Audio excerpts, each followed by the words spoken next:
My question deals more with prime rate and where prime rate goes. And I think if you go back to 47 until present, it averaged somewhere around 9.5 to about 9.8.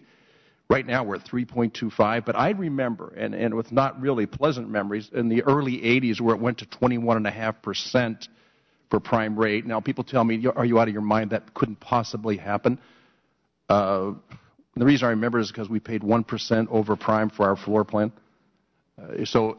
Borrowing money to buy cars at 22% made it a little bit crazy because that meant that we were paying 2% per month on every car that sat in the lot.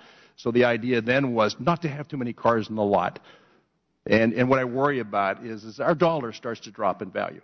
And as we start to pump more money into the equation to raise the levels, what do you see happening in the future? I know that right now at 3.25 it looks awfully attractive. In fact, we just negotiated a loan to build a new building, but it was the certainty. Mr. Bernanke, thank you, by the way, that the banks came to us. We had about 5 bidding for our business, and we came up with what we thought was a real attractive package. But again, the driver for all of us in small business is the certainty of what the markets are going to be, or as we look into the future, how we plan our purchases, our equipment buys, our employee hires and everything like that.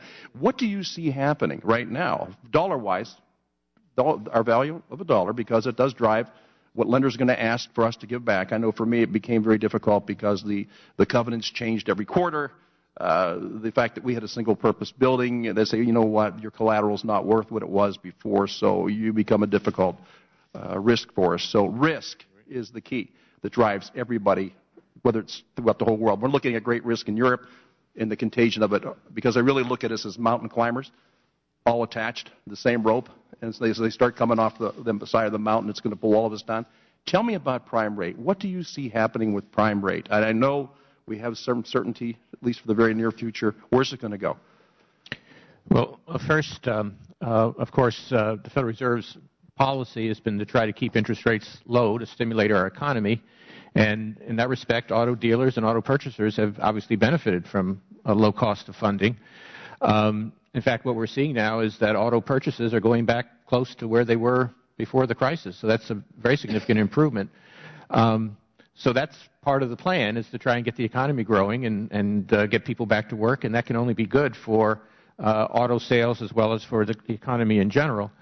With respect to the dollar, there are 2 definitions. One is the value of the dollar in terms of other currencies, which may matter for international competition in autos and so on.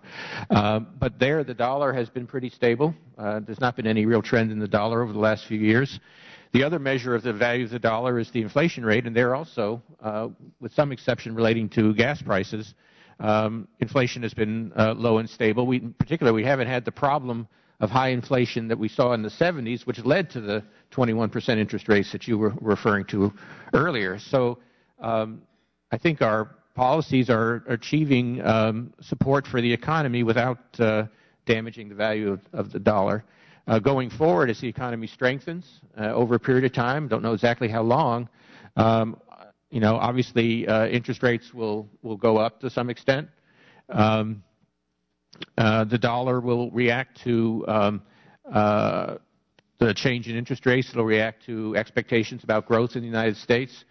But, we think that meeting our mandate of maximum employment and price stability is the best way to get a strong dollar in the medium term, and that's what we're trying to do. Yeah, and I would agree with you. And when it comes to auto sales, but again, the SAAR in 2009 at 16.5 million units a year, dropping to 9.5 million units a year. Just through attrition, right now we're seeing people whose cars are no longer operable, so they are coming back into the market. But there's still, I got to tell you, when I'm on the lot or when I'm in the showroom, when I look across the desk at people, it's the uncertainty of where they are going to be 3, 4, and 5 years down the road drives their decision to make a purchase or not to make a purchase. So I got to tell you, the stability of our economic recovery is so critical.